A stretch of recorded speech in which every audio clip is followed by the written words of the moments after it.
And we're back now with our political roundtable. Kevin Madden is a strategist for Mitt Romney's campaign. Gwen Ifill is the moderator of PBS's Washington Week. And on my other side, Jan Crawford, our legal and political correspondent, and, of course, our political director, John Dickerson.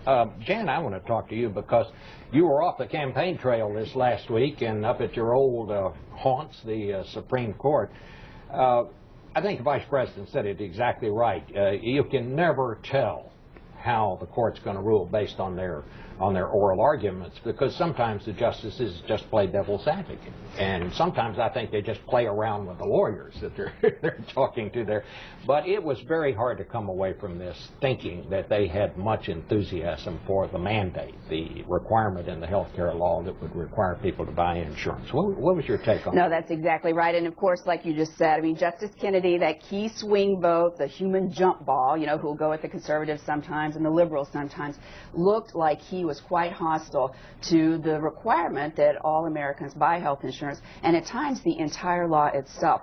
But again, you can never predict what the court's going to do, because sometimes they do change their mind. That said, it does appear right now that there is a majority, a 5-4 majority, the 4 conservatives with Justice Kennedy, to strike down that individual mandate and possibly the entire law. Now, we heard the Vice President in your interview say he doesn't think that's going to happen, that he thinks the court will still uphold the health care law. But people who are close to the President, and some of my sources over the weekend I was talking to, say the President doesn't see it that way. He never thought this was a slam dunk. He thinks it's constitutional, but he always knew going in there's a chance the court would strike this down.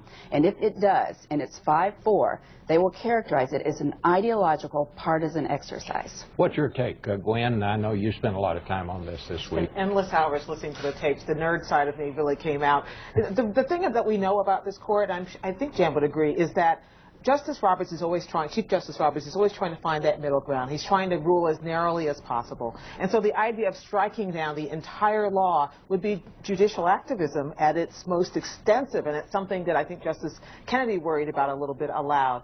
On the other hand, the political side of it, I don't know anything I've seen in President Obama which indicates he's the kind of person who wants to declare war on the Supreme Court and to run on that. I know that that's one theory that's going around in the White House, but these are 2 men who like to find middle ground when it's possible. You said, ooh. Well, yeah, she did. State of the Union, yeah. When for the first time the President with 6 justices sitting in that chamber took on the Supreme Court with Justice Kennedy, who wrote that campaign finance decision, sitting there. That's when he really, and you could argue that he kind of kicked off this war, I think, working against the administration's interests by picking a fight with the Supreme Court. And now we're seeing it play out. I don't think the justices are going to base their decision based on a fight the Obama administration picked with them over campaign finance reform. But I do think that they've shown a willingness to stick it to the Supreme Court. And based on what senior administration officials are telling me, that is how they will characterize this decision if it's 5-4 against the administration striking down Gentlemen, I'll get to you in a minute. I just want to say one more thing. Democrats really like the idea of running on. They say, you know, if you vote for this person, this is what you will get in a Supreme Court nominee. And it never works that way. That's not how people vote. They vote on health care issues. They vote on what's important to them. And to the degree that they want to run on what the court does or doesn't do, it will be on that, I think, not on the Supreme Court itself. Yeah. Now, we'll let the guys look, you're a Romney man, right? Plain and simple. What do you... Look, I think that the health care bill is going to be on the ballot in the court of public opinion, regardless of what happens at the Supreme Court, whether it strikes it down or not. And I think any relitigation of this particular piece of legislation is not favorable political terrain for the president. There is going to be a very important debate in the campaign on the campaign trail about the size and the cost of this bill, and that is really what is made it very unfavorable in the eyes of many voters.